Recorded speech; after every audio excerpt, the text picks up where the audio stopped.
Buen día, seguimos con un tema más de la unidad de fisiopatología. El tema de hoy, hipersensibilidad. Ya estuvimos viendo que en condiciones normales la activación del sistema inmunitario genera una movilización y una coordinación de la actividad de las células de los linfocitos B y T. Pero esto también puede presentarse en forma anómala o excesiva y ahí encontramos lo que denominamos hipersensibilidad. Entonces, los objetivos de hoy. Vamos a describir las respuestas inmunitarias adaptativas que protegen contra los agentes microbianos y las respuestas de hipersensibilidad. Discutir la respuesta inmunitaria implicada en el desarrollo de las reacciones de hipersensibilidad de tipo 1, 2, 3 y 4. Y describir la patogénesis de las reacciones de hipersensibilidad más comunes. Bien, vamos a intentar entonces primeramente definir a la hipersensibilidad. Intentemos ver su definición teórica. Es una respuesta anómala, excesiva del sistema inmunitario activado que va a ocasionar lesión y daño a los tejidos del hospedero. Y aquí vamos a ver lo opuesto a lo que era la inmunidad que normalmente se tiene que activar para protegernos contra un microorganismo. En este caso de hipersensibilidad, nosotros vamos a tener una respuesta excesiva que por ende puede ocasionar una lesión o daño del organismo. Entonces vemos que tenemos cuatro tipos fundamentales de hipersensibilidad y sus mecanismos fisiopatológicos involucrados a través de cada uno de ellos. En el tipo 1 vemos que los trastornos están mediados por inmunoglobulina E, o sea, su principal sustrato es la inmunoglobulina E y los fenómenos que van a desencadenarse. En el tipo 2 tenemos trastornos mediados por anticuerpos. Generalmente estos anticuerpos son IgG e IgM.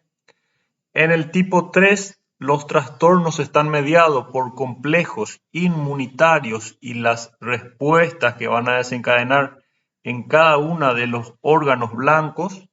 Y en el tipo 4 los trastornos de hipersensibilidad son célula a célula. Bueno, entonces vamos a ver entonces los cuatro tipos de hipersensibilidad tipo 1, 2, 3 y 4 y vamos a quedarnos un poquito en lo que es hipersensibilidad tipo 1. Entonces aquí vamos a tener en cuenta que nuestro protagonista principal es la inmunoglobulina IgE. Es ella la que va a desencadenar todos esos cambios dentro de la célula. A menudo esta hipersensibilidad tipo 1 se denominan reacciones alérgicas. Entonces, si es una reacción alérgica, el antígeno que va a unirse se va a denominar alérgeno. Bien, los alérgenos entonces son varios, doctora. Sí, Podemos tener a los alérgenos que incluyen las proteínas del polen, los ácaros, el polvo ambiental, las caspas de algunos animales, los alimentos y sustancias químicas. O sea, tenemos una serie de antígenos que en este caso van a desencadenar toda una respuesta inmunitaria o todo un fenómeno de hipersensibilidad hasta que tengamos manifestaciones clínicas en nuestros pacientes. dentro de esta hipersensibilidad tipo 1 tenemos una enfermedad muy conocida que muchos Sí, padecen también, que es el asma. sí. Y por otro lado vamos a encontrar las reacciones alérgicas a cualquiera de estos alérgenos que estamos viendo aquí, pero vamos a ver de nuevo cuáles son esos alérgenos, las proteínas del polen, caspa de animales, los ácaros del polvo ambiental. Entonces hay que conocer entonces a qué es uno alérgico y qué reacción puede ocasionar en el cuerpo. También encontramos medicamentos como antibióticos, como la penicilina, la dipirona, la aspirina. Bien, muchos medicamentos o fármacos que pueden desencadenar una anafilaxia o pueden desencadenar una respuesta de hipersensibilidad e inclusive llevar al paciente a un shock en algunos casos. Entonces tenemos que conocer muy bien cuáles son los desencadenantes o los agentes etiológicos que van a llevar a este fenómeno de hipersensibilidad. Porque todo esto va a ir desencadenando una serie de Fenómenos. fenómenos que pueden llegar a ser fatales en algunos casos si no actuamos rápidamente. Entonces los antígenos, en este caso alérgenos, son estos. ¿Cómo pueden ingresar? O sea, ¿cuáles van a ser las puertas de entrada para estos alérgenos que vamos a presentar a nuestro sistema inmunitario?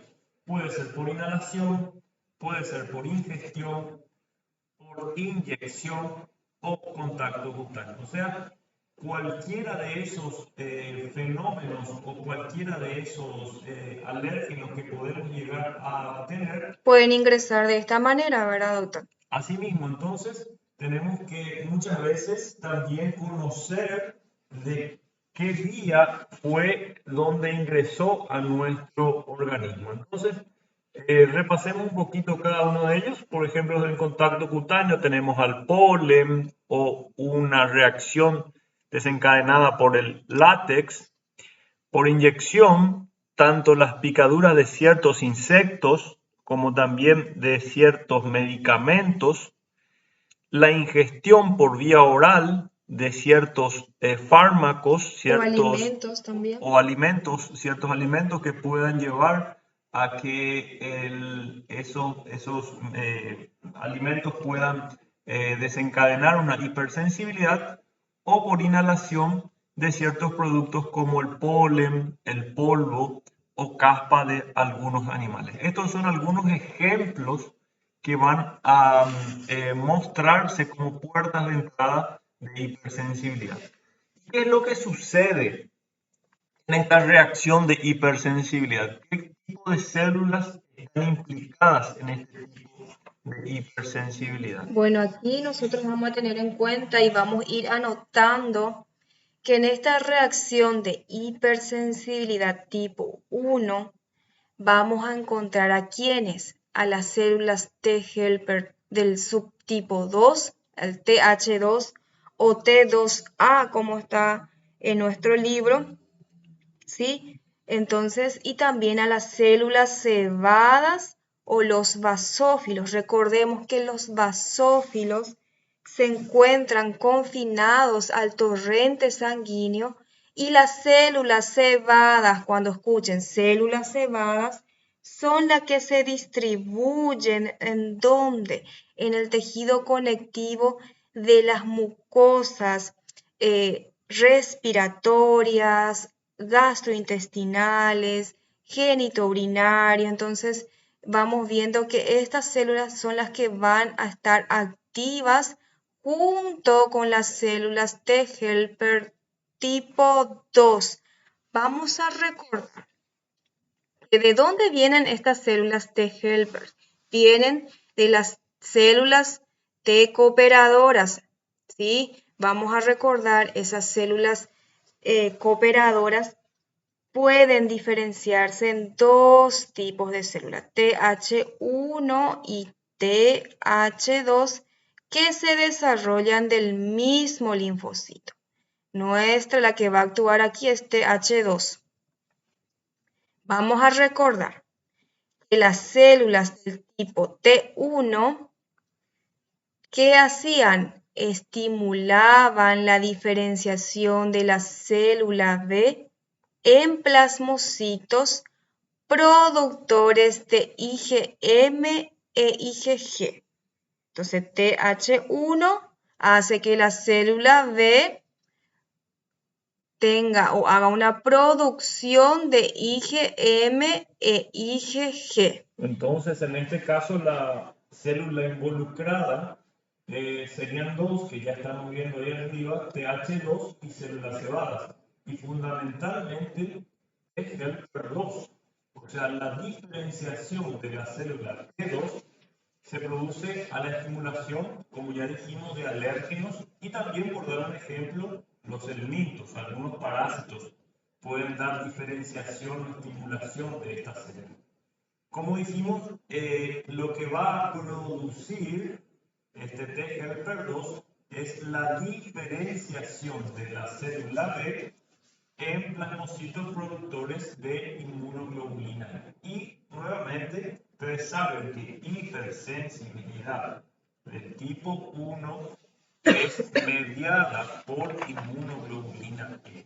Entonces, nada más para fijar bien esto, la diferenciación de las células T2 se produce en respuesta a la estimulación de alérgenos, ya vimos cuáles son, y los helmintos, en este caso parásitos intestinales, que van a favorecer la diferenciación de la célula B en plasmocitos productores de IgE. No olviden entonces esto.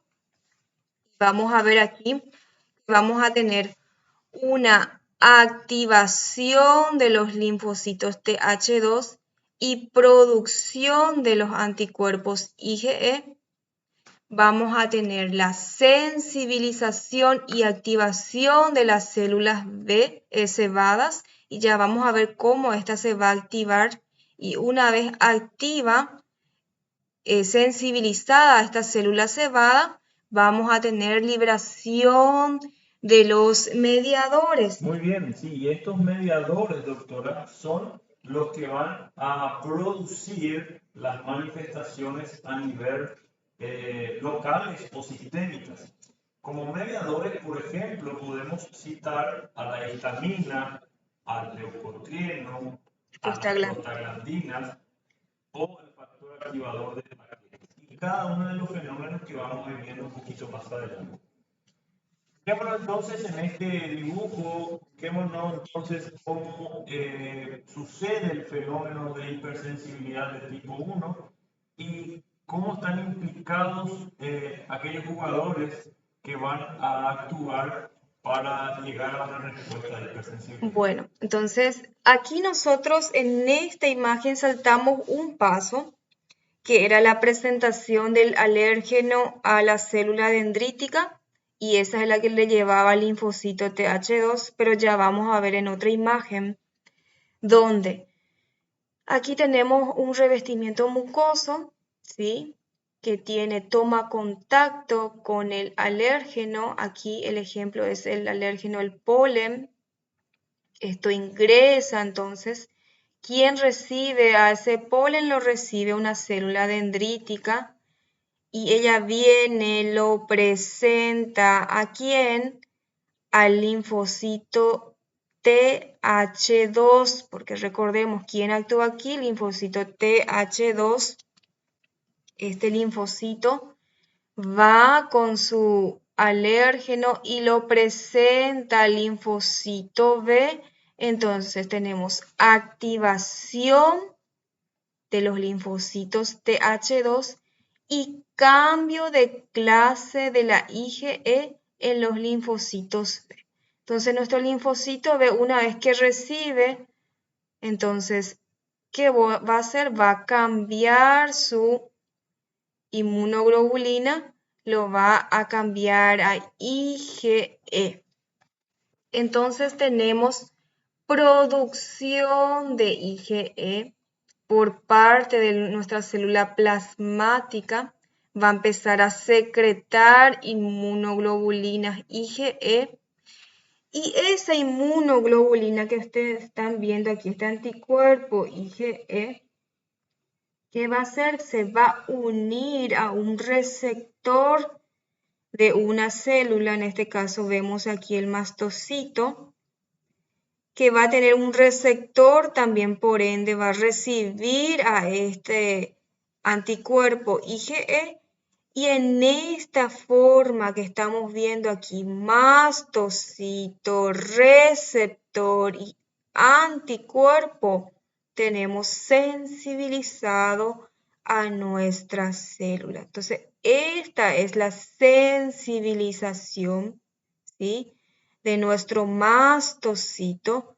Entonces, para una segunda ocasión, en la segunda ocasión que este alérgeno ingresa, el que ya lo va a recibir directamente pasando todo esto ya es este mastocito sensibilizado. Este mastocito sensibilizado va a empezar a liberar mediadores, porque aquí lo vemos a nuestro mastocito sensibilizado. Entonces libera mediadores, aminas vasoactivas. Como ya dijimos, la histamina es una de ellas. Es la más importante también porque vamos a poder actuar directamente sobre ella. Entonces vamos a tener, perdón, una fase temprana y una fase tardía. Una fase temprana que va a actuar entre los 5 y 30 minutos y puede estar presente aproximadamente 60 minutos.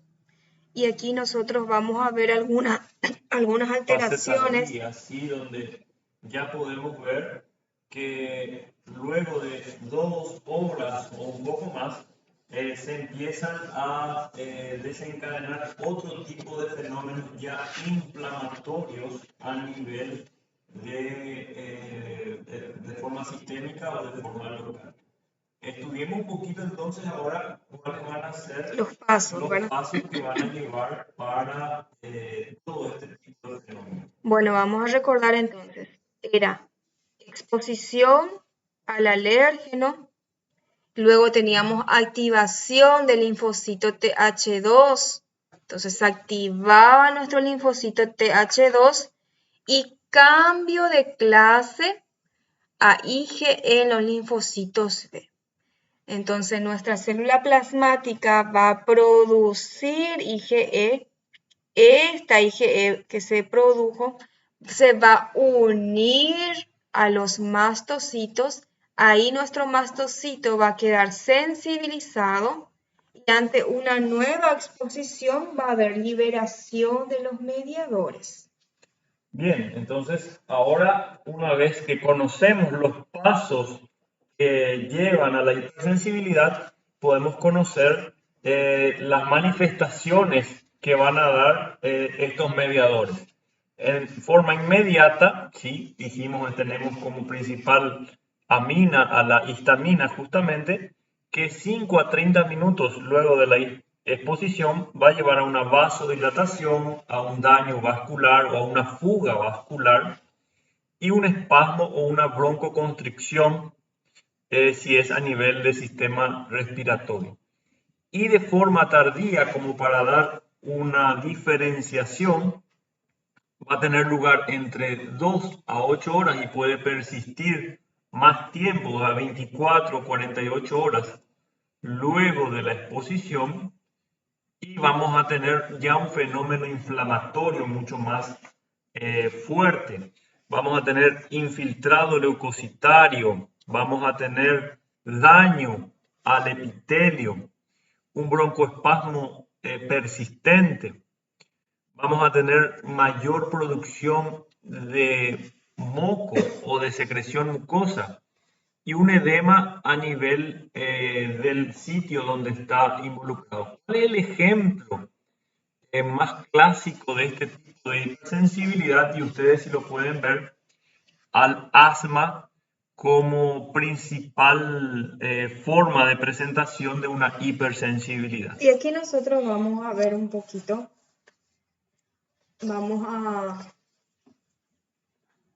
esta ilustración está un poco más completa. Y bien detallada, doctora, para el repaso de todo el fenómeno de hipersensibilidad.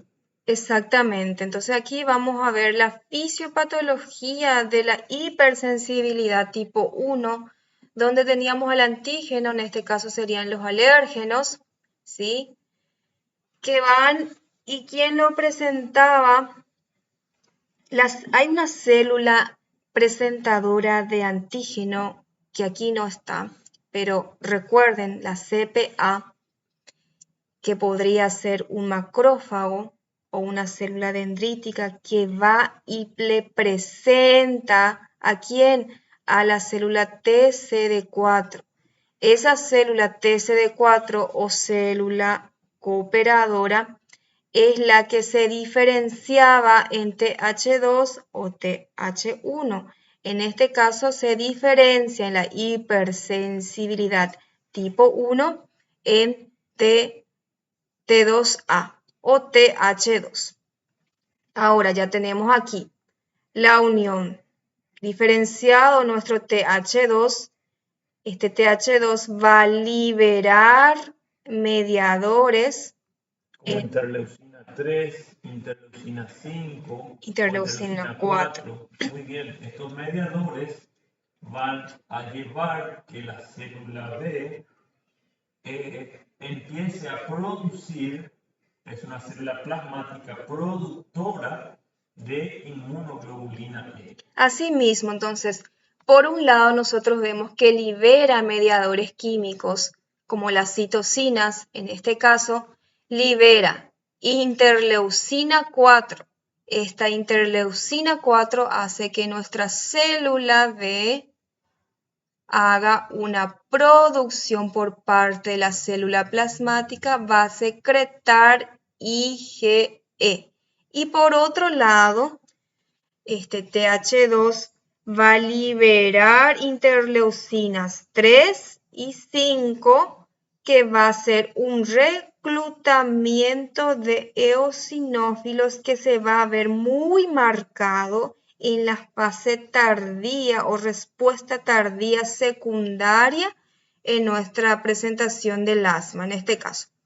Bien, entonces, estos fenómenos, ¿sí?, tanto como lo que está mediado por interleucina 4, como lo que está mediado por interleucina 3 o 5, van a desencadenar respuestas de mediadores finales como son la histamina, el leucotrieno, la prostaglandina, que van a obviamente manifestarse con todas las respuestas sistémicas o locales que ya pudimos ver. Asimismo, nada más para no saltar, aquí tenemos que el mismo paso.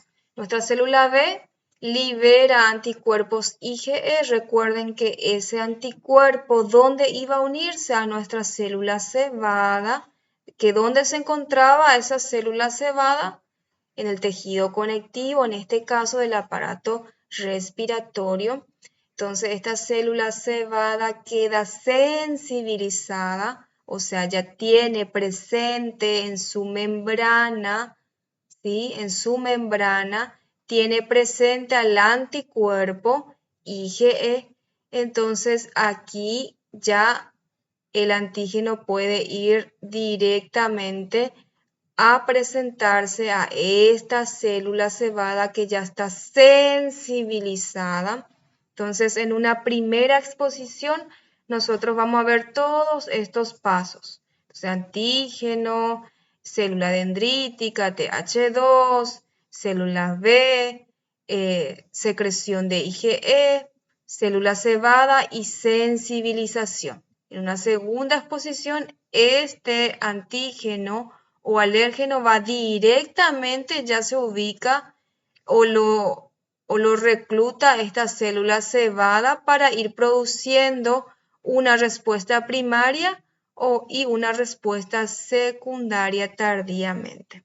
Muy bien, entonces esos fenómenos van a nuevamente manifestarse, como ya dijimos, primeramente o de forma temprana con la vasodilatación que podemos ver en cualquier sitio, puede ser vía aérea superior o vía aérea inferior. El espasmo de ese músculo liso que puede dar un cierre de glotis o un cierre a nivel bronquial, o de forma tardía ya manifestarse con los daños a los epitelios del el árbol respiratorio, que es lo más frecuente que ¿Qué vamos a llegar a ver. manifestaciones puede tener, doctor, un paciente con asma? Bien, podemos tener desde un grado moderado o un grado inclusive severo de sibilancias, podemos llegar a tener tos, podemos tener dificultad para respirar, podemos llegar a manifestarnos con hipersecreción de moco, o sea, una serie de fenómenos que van a hacer que nuestro paciente llegue a nuestros servicios con gran, digamos, manifestación alérgica. Entonces recordemos otra vez aquí que la reacción de hipersensibilidad tipo 1, las reacciones de hipersensibilidad tipo 1 encontramos sensibilización de quién, de los mastocitos o de los basófilos. Durante la sensibilización, los anticuerpos específicos del alérgeno se adhieren ¿dónde? A los receptores ubicados en la superficie de los mastocitos y de los basófilos. Y con la exposición posterior al alérgeno sensibilizante, se une a la inmunoglobulina E, asociado con la célula desencadenada, una serie de fenómenos que ya estuvimos hablando y que finalmente van a producir la degranulación de los mastocitos o los basófilos sensibilizados, lo que va a causar la liberación de sus mediadores preformados. Fíjense que estos mastocitos o estos basófilos tienen gran cantidad de gránulos en su interior que son un paso, digamos, para liberar a todos estos mediadores. O sea, lo que va a desencadenar es que todo este fenómeno estimule a la liberación de estos mediadores. Bien, entonces los mastocitos también son responsables de productos derivados de la membrana lipídica, por ejemplo, prostaglandina, ya dijimos, la prostaglandina va a provocar un intenso broncoespasmo y un aumento de secreción de moco. Las citocinas, que también participan en la respuesta continua al alérgeno. O sea, todos estos mediadores, ¿sí?, van a ayudar para que la respuesta se, de alguna forma, perpetúe en el tiempo, o sea, se continúe en el tiempo. Entonces la histamina, que es un mediador, el más importante que estamos viendo aquí, produce contracción del músculo liso, aumenta la permeabilidad vascular, aumenta la secreción de moco por las glándulas nasales, bronquiales y gástricas. Estas son las funciones entonces de la histamina. Y aquí un resumen básicamente de lo que estaba sucediendo, de la forma que nosotros lo explicamos. O sea, la presentación de estos alérgenos va a hacer que se produzcan mayor producción de inmunoglobulina E. Estas células ya sensibilizadas Aquí ya vemos totalmente sensibilizado. van a obviamente hacer que el mastocito y el basófilo, dijimos, liberen gran cantidad de mediadores, todos aquellos que ya estuvimos hablando. Y una vez que se liberaron estos mediadores, empieza el fenómeno de respuesta a nivel sistémico o a nivel del sitio donde se desencadenó. En conclusión, veamos entonces cómo podemos englobar todo lo que dijimos de hipersensibilidad tipo 1. Bueno, se llama también reacciones alérgicas o alergias. Las inducen antígenos ambientales, ya dijimos que son los alérgenos que van a estimular fuertes respuestas de T-helper 2 y la producción de inmunoglobulina E, o sea, esto no nos olvidemos que tenemos un gran componente que es la inmunoglobulina E en sujetos con predisposición genética. Los principales mediadores son la histamina, los leucotrienos, las citocinas que van a ir produciendo esas manifestaciones clínicas de nuestro paciente. Podemos hablar de las prostaglandinas también ahí en este punto como mediador para las reacciones de hipersensibilidad. Todas van a producir inflamación, ¿verdad? Son mediadores, son responsables de las reacciones vasculares y musculares lisas inmediatas y de reacciones de la fase tardía, donde vamos a ver un componente mayoritariamente inflamatorio. Pero veamos el mayor miedo que podemos llegar a tener como médicos o que podemos llegar a evaluar en nuestros pacientes en una urgencia. Las manifestaciones pueden ser leves o pueden ser a nivel solo local o ir hasta una manifestación mucho más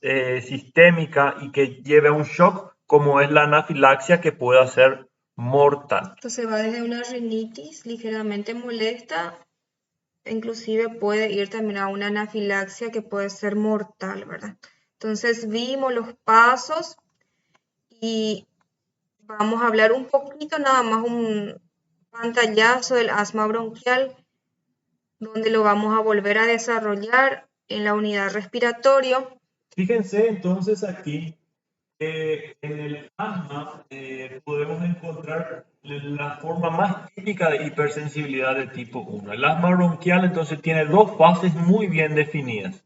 Una fase inicial o primaria, que está caracterizada, como dijimos, por vasodilatación. ¿Recuerdan ustedes?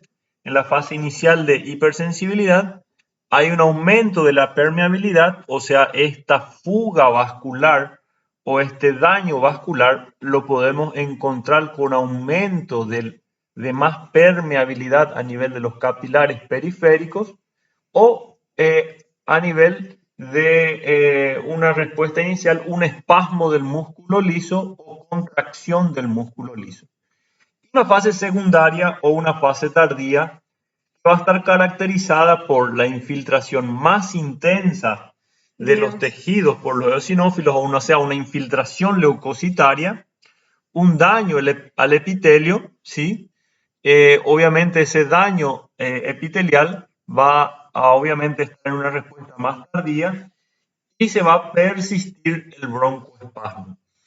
Pero también tenemos a una respuesta sistémica grave, una reacción anafiláctica que lleva a una urgencia o que lleva a un digamos, fenómeno de shock y obviamente nos va a hacer que nuestro paciente pueda tener manifestaciones mucho más agudas. Y aquí vamos a encontrar a la anafilaxia, que es una reacción de hipersensibilidad sistémica, por lo general fatal, y se caracteriza por edema en muchos tejidos, vasodilatación, hipotensión arterial, shock anafiláctico, obstrucción de las vías respiratorias debido a el edema laríngeo. O sea, entonces, en este fenómeno, todo el árbol respiratorio y sistémico, porque tenemos ya un componente circulatorio,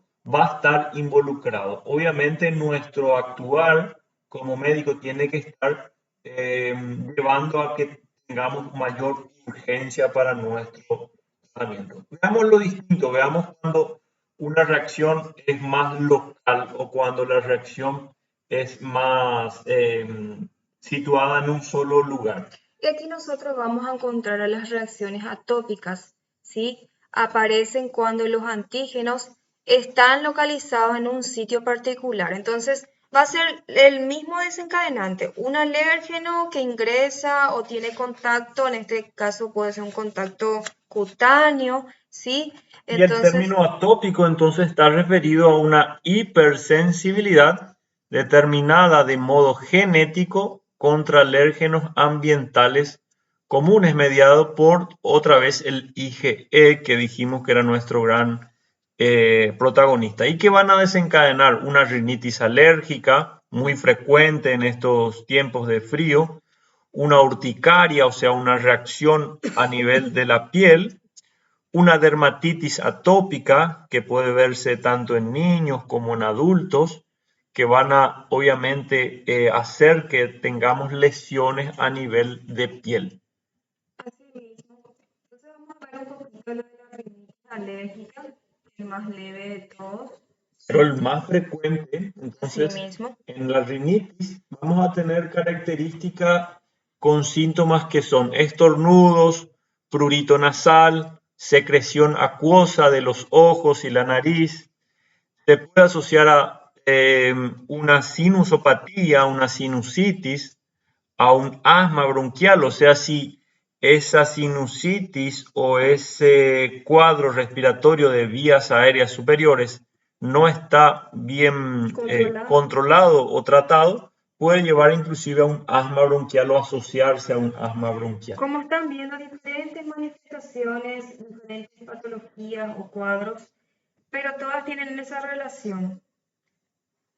¿Quién es la célula? IgE, la que participa, y quién más, TH2. Entonces vamos a recordar esa fisiopatología y cuáles son estas patologías que pueden presentarse. Entonces va a haber aumento de la secreción de moco, inflamación de las vías respiratorias superiores. Y nuevamente podemos tener dos formas o dos presentaciones de rinitis alérgica de tipo permanente. Presentan los síntomas durante todo el año, todo aquello que estamos viendo, la secreción de moco, los estornudos, el prurito, o algunos pacientes pueden ser de forma estacional durante los periodos de exposición a gran cantidad de alérgenos. Y estos alérgenos nosotros ya dijimos, el polen ambiental, el mismo frío, el polen o el cambio, digamos, en cuanto a el polvo que pueda haber en nuestro ambiente, van a llevar a que tengamos manifestaciones según la estación del año. ¿Y qué tratamiento podemos utilizar primariamente en este tipo de cuadros? Antihistamínicos, descongestivos por vía oral. Y evitar el contacto con los alérgenos. O sea, nuevamente la prevención como fenómeno para evitar esta respuesta de hipersensibilidad. Entonces vemos, evitar ese contacto con el alérgeno va a evitar que se desencadene todo ese mecanismo de hipersensibilidad tipo 1 en pacientes con predisposición.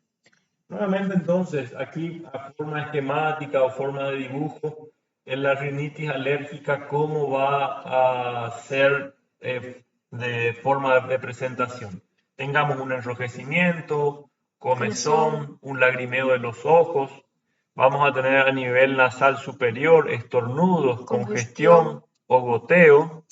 A nivel de ya faringe, vamos a tener una comezón o ardor de la garganta y también este goteo que va a llevar a tener una tos más productiva en estos casos. Entonces, fijémonos en esas formas de presentación para poder diagnosticarlas o poder hacerlas más vistas en nuestro cuadro. También podemos encontrar, doctor, alergia a los alimentos. Entonces va a desencadenar el mismo mecanismo, pero aquí tenemos que conocer a qué alimento uno es alérgico o el paciente, ¿verdad? Que puede ser alérgico a los mariscos, maní, ¿verdad? Leche, huevos. Entonces hay que conocer un poco el historial. O ciertas proteínas, obviamente, van a ser las que van a estar involucradas para la hipersensibilidad de tipo 1. Es la que más se van a encontrar ustedes y la que más van a poder evaluar. Entonces, Repasando, hipersensibilidad tipo 1, mediada por IgE, recuerden eso. Tipo 2, mediada por anticuerpos. 3, mediada por inmunocomplejos. Y tipo 4, mediada por células. Y ahora vamos a ver un poco la hipersensibilidad tipo 2, está mediada por anticuerpos. Repasemos un poquito entonces. Ya hicimos la definición de hipersensibilidad de tipo 1, pero repasemos la definición ahora de hipersensibilidad de tipo 2, donde involucra destrucción celular.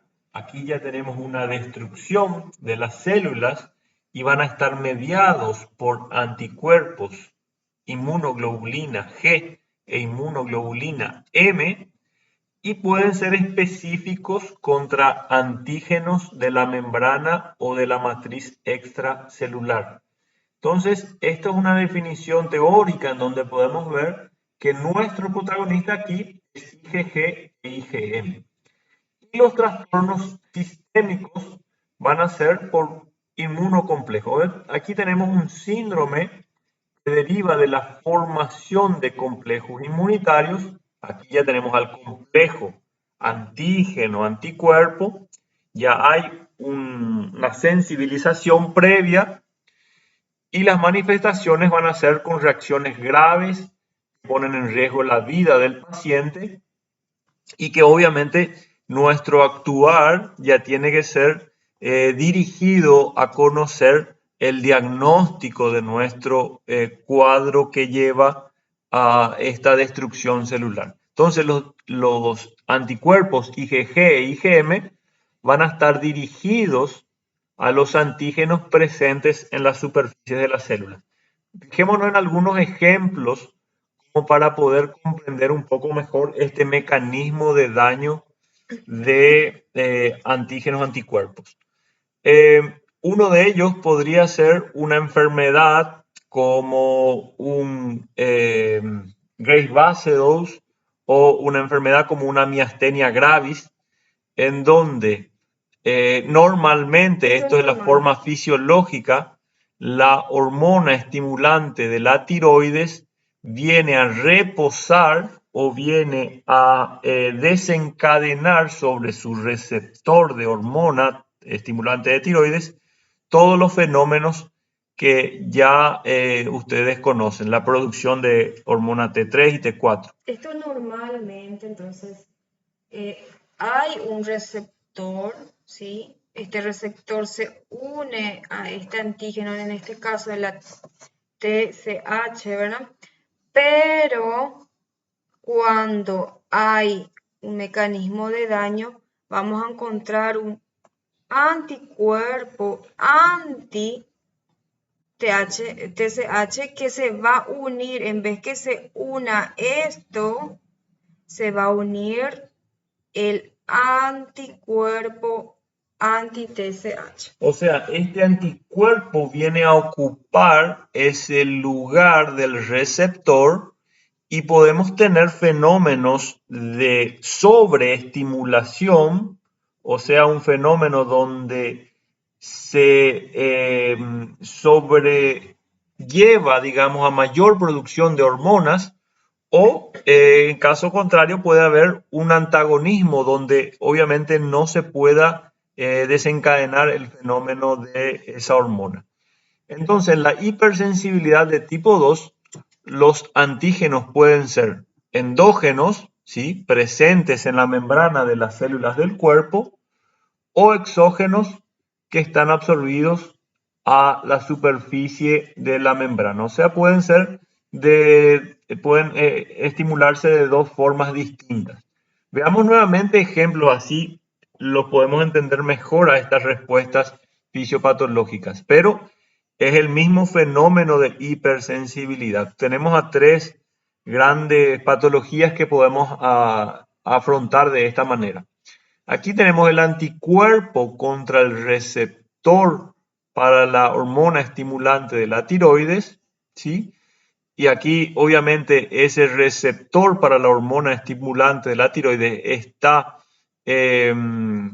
ocupado por ese anticuerpo, y nuestra célula epitelial de la tiroides va a llevar a una estimulación de las hormonas tiroideas, pero sin el ligando. Sin el control, ¿verdad? Porque si esta célula epitelial tiroidea, esta nuestra célula, tiene su receptor para la hormona estimulante, la tiroides, que normalmente tiene que ser esa hormona la que se una aquí. Entonces, normalmente eso se va a producir en forma de retroalimentación negativa. Sí, de forma Entonces, fisiológica. fisiológico. En Sí. cambio, si lo que se une aquí es un anticuerpo contra el receptor para la TSH, entonces no va a haber un control, esto no se va a poder controlar normalmente. Entonces, Va a haber una una sobreestimulación. sobreestimulación y va a haber una mayor liberación de hormonas tiroideas sin control. Entonces tenemos antígeno, anticuerpo, pero en vez que se una ese antígeno, se une un receptor que está en contra de ese antígeno que normalmente tenía que producir una función fisiológica. O sea, ese antígeno, anticuerpo está, digamos, de alguna manera estimulando de mala forma a nuestra célula epitelial tiroidea. Ese anticuerpo que se unió vino a ocupar su lugar y hace que se produzca de manera excesiva en este caso. Pero en el otro ejemplo, fíjense, donde hay una terminación nerviosa y se tienen que liberar acetilcolina para la contracción del músculo liso. Ustedes recuerdan de forma fisiológica que la acetilcolina tenía receptores a nivel de músculo estriado que iban a llevar a que se produzca esa contracción en sitios específicos de nuestros músculos, pero tenemos nuevamente anticuerpos, ¿sí?, que van a estar tapando o que van a estar inhibiendo a todos los receptores para la acetilcolina. Entonces este músculo va a estar flácido o no se va a poder contraer de forma normal. Entonces en este caso tenemos otra vez la acetilcolina que normalmente se tiene que unir, esto que está en rojo se tiene que unir con su receptor que está en la superficie del músculo. En cambio, no se une la acetilcolina. ¿Quién viene a unirse? Este anticuerpo que está contra el receptor de la acetilcolina. Entonces, ¿qué induce esta unión del anticuerpo que está contra el receptor? Induce que no haya una contracción del músculo. Como ejemplo, aquí podemos referir a la miastenia gravis, ¿sí?, en este otro tipo de ejemplo en la respuesta fisiopatológica. Entonces repasemos un poquito. Los anticuerpos reaccionan contra antígenos presentes en la superficie celular, en la matriz extracelular, haciendo destrucción de estas células. Ya vamos a ver un ejemplo donde hay fagocitosis. Pueden desencadenar que los receptores de las células las puedan fagocitar, las puedan destruir porque los reconocen como ajeno, desencadenar un fenómeno de inflamación, ¿sí?, un fenómeno inflamatorio, ¿sí?, que pueda obviamente sobreestimularse o interferir con las funciones normales, y en este caso podemos decir que no pueda llevar su respuesta fisiológica de forma habitual. La que estuvimos viendo anteriormente, entonces, ¿Sí?, está dentro de lo que es la disfunción y ahí, celular. podemos ver los tres ejemplos que dijimos. La primera, entonces, en una enfermedad de Gray-Bacedor, entonces se sobreestimula, se lleva a mayor producción de hormonas o se de alguna manera desencadena un fenómeno de inflamación a nivel de células tiroideas y obviamente las consecuentes manifestaciones que podemos llegar a tener. En el otro ejemplo, donde la respuesta fisiológica normal no se puede llevar a cabo porque el complejo antígeno-anticuerpo está ocupado, está inhibiendo a la célula de los músculos estriados, y obviamente no se puede desencadenar esa contracción fisiológica en la miastenia gravis. Y la tercera forma es en el cual los receptores, ¿sí?, son fagocitados y destruidos porque son reconocidos como ajenos en una anemia hemolítica. Y hemolítica está diciendo que hay lisis o hay destrucción de los glóbulos rojos antes de su formación o antes que se cumpla esa función fisiológica que tiene el glóbulo rojo. Asimismo, en esta anemia hemolítica lo que nosotros vamos a tener es que se une el eritrocito a una célula, si a un receptor, se va a activar el complemento y va a haber una fagocitosis, una eliminación de ese eritrocito antes que cumpla su función real. Entonces aquí nosotros estamos viendo los tres mecanismos que pueden producir la hipersensibilidad tipo 2 mediado por anticuerpos, ¿verdad? Muy bien, entonces esos ejemplos son bien clásicos, bien, digamos, didácticos a la forma de poder comprender la hipersensibilidad de tipo 2. Pero avancemos un poquito más y veamos a la hipersensibilidad de tipo 3. Quizás la estamos viendo de las más frecuentes a las quizás un poco menos frecuentes, como son la de tipo 3 y de tipo 4. La tipo 3 está mediada por inmunocomplejos. Bien, aquí ya tenemos la formación y depósito de complejos antígeno-anticuerpos insolubles en los vasos sanguíneos y son fenómenos donde van a determinarse que hay vasculitis en ciertas enfermedades autoinmunitarias como el lupus eritematoso sistémico o el daño renal secundario a una glomerulonefritis aguda. Entonces, ya hay un complejo, ¿sí?, inmunitario, y ese complejo inmunitario va a causar nuevamente daño a nivel del sitio donde queramos estudiarlo. Aquí nada más para recordar esto lo vamos a volver a ver cuando entremos en la unidad de renal, porque aquí ya hay una formación de antígeno anticuerpo que en ciertas ocasiones, cuando estamos frente a un lupus, ya está propio, es propio de la membrana, sí, o sea, ya es propio del cuerpo esa formación de antígeno anticuerpo. En cambio, cuando es exógeno, sí, cuando viene de afuera, es secundario a alguna infección que luego se va a ir depositando ese complejo antígeno-anticuerpo. Veamos algunos ejemplos entonces. En el lupus eritematoso sistémico dijimos a nivel renal puede causar una nefritis lúpica, a nivel de piel unas lesiones cutáneas o a nivel articular una artritis asociada a ese lupus eritematoso sistémico. O sea, son sitios que pueden verse dañados por esta hipersensibilidad.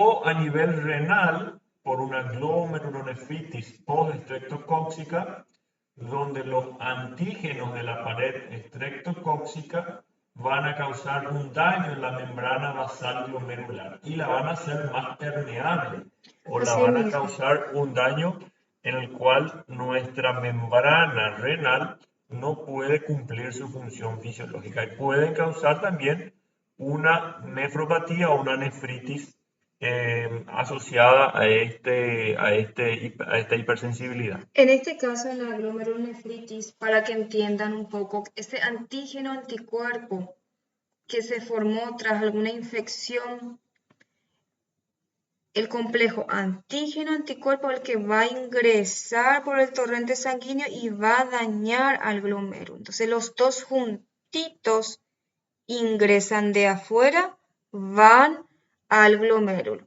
En cambio, aquí en el lupus ya está, ya en la membrana misma, ya está ya ese complejo antígeno anticuerpo presente. O veamos otro ejemplo, como en una necrosis fibrinoide, quizás un poco menos frecuente, pero muy patognomónica o muy clásica cuando la veamos, cuando la principal manifestación de la lesión por estos inmunocomplejos van a causar una vasculitis, o sea, una lesión típica en la piel o en el sitio donde se vaya a desarrollar esta necrosis. Entonces va a estar asociado a una necrosis de la pared vascular. Bien, entonces la enfermedad, una de ellas también ustedes pueden leerla, ustedes la pueden investigar, es la enfermedad del suero, donde se desencadena por el depósito de complejos antígeno-anticuerpos, IgG y IgM, en los vasos sanguíneos, las articulaciones, el corazón y los riñones. Estos complejos depositados activan el complemento, aumentan la permeabilidad vascular y reclutan células fagocíticas que llevan daño celular y a edema. O sea, toda una serie de fenómenos o de desencadenantes que van a llevar a una destrucción nuevamente de ese sitio donde va a estar el fenómeno de hipersensibilidad. En esta enfermedad del suero nosotros podemos ver manifestaciones clínicas como la urticaria, erupciones en placas generalizadas, un edema extenso, puede presentar fiebre, ¿sí? Entonces, las causas... Puede ser un antibiótico, como una penicilina, puede ser Pirona. un antipirético, como la dipirona, el metimazol, sulfonamidas, como cuadros que lleven a esta hipersensibilidad, la inclusión de ciertas proteínas, algunos alimentos o alguna picadura de insectos que puedan causarnos hipersensibilidad de tipo 3. Entonces recordemos hipersensibilidad tipo 3, inmunocomplejo. Antígeno anticuerpo es lo que va a ir desencadenando estas manifestaciones. Y la principal manifestación, como para que ustedes puedan recordarlo, van a ver algún dibujo, algún diseño con vasculitis a nivel de piel o a nivel del sitio que pueda estar dañado por hipersensibilidad. Fijémonos en la última, ¿sí? La hipersensibilidad de tipo 4, donde está mediado por células, mediado por linfocitos T. Entonces, nuevamente intentamos definir a hipersensibilidad de tipo 4. Aquí ya nosotros vamos a tener nuestro protagonista aquí, van a ser los linfocitos T. Entonces, la hipersensibilidad celular se debe a la inflamación causada por las citocinas producidas por ¿quiénes? Por los linfocitos TCD4 y la muerte celular provocada por los linfocitos TCD8. Recuerden que los linfocitos TCD4 eran las células T cooperadoras, las presentadoras, y los linfocitos TCD8 son los linfocitos T citotóxicos que van a producir la lisis del microorganismo.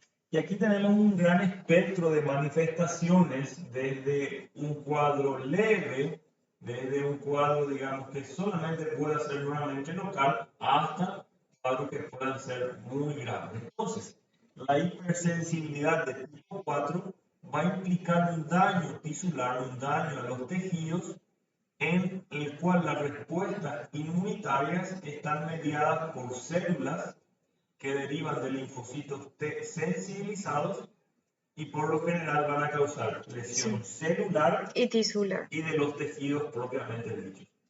Entonces, todas estas reacciones se encuentran mediadas por las células T, los mecanismos fisiopatológicos y las poblaciones de células sensibilizadas. Fijámonos entonces en algunos ejemplos de hipersensibilidad y vamos a ver cuál es el más clásico de ellos, en el cual podemos encontrar que el paciente pueda, digamos, sufrir un daño severo inclusive. La hipersensibilidad tipo 4 se debe a la inflamación, y repetimos, causada por las citocinas producidas por los linfocitos TCD4 y TCD8. Como principal ejemplo, yo le voy a citar realmente a la diabetes mellitus de tipo 1, donde estas células ¿sí? van a llevar a la destrucción de la célula beta, ¿sí? Aquella que se encarga de producir insulina, y cuando tenemos destrucción de esta célula beta, ya la producción se ve muy deteriorada de insulina y el compromiso metabólico que va a tener este paciente va a ser muy marcado y va a necesitar una terapia mucho más agresiva.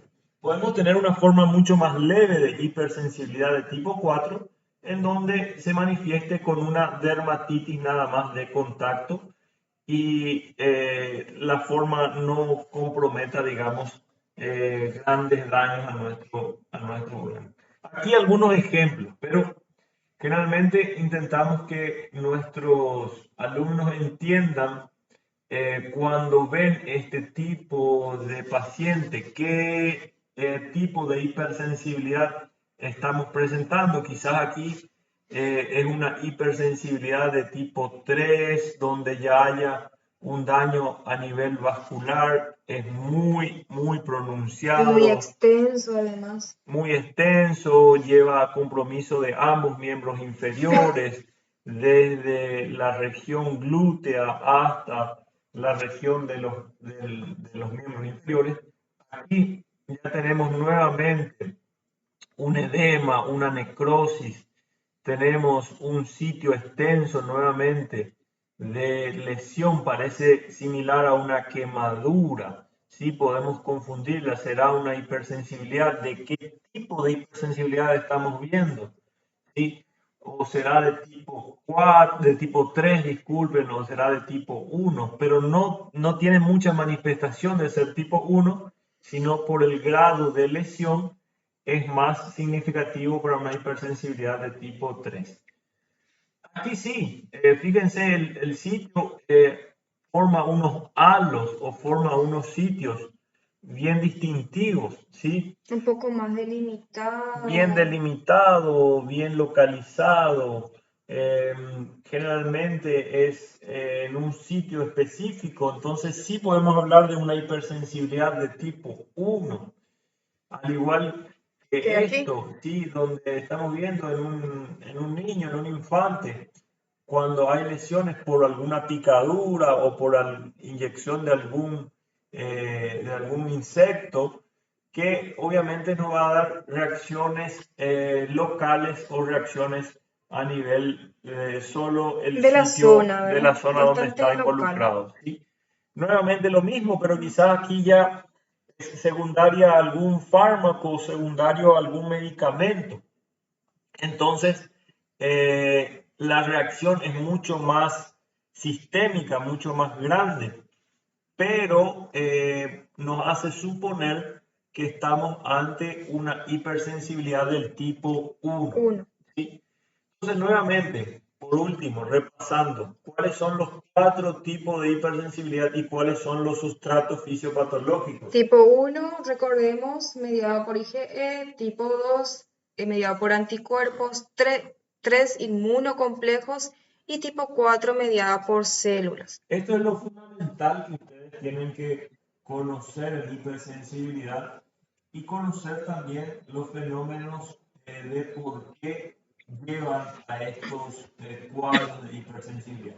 Tratar o hacer un tratamiento, creo que en una clase pasada alguien me preguntó qué tipo de tratamiento vamos a hacer, siempre salvar la vida de nuestro paciente y causar el menor daño posible haciendo esto primario que dice aquí, retirar el agente sensibilizador, aquellos alérgenos, aquellos productores de reacción de hipersensibilidad, antihistamínicos para el prurito, adrenalina si hay necesidad, o corticoides si hay un cuadro ya de mayor manifestación clínica, de mayor manifestación sistémica. Por hoy es todo. Vayan mirando el libro, vayan acompañando la figura 15.2, que es la que tenemos aquí en nuestra clase. Vayan mirando también la figura 15.3 y la figura 15.5 para mayor comprensión de lo desarrollado en este día. Muchas gracias y espero que vayan estudiando, leyendo. Muchas gracias Gracias. para todos.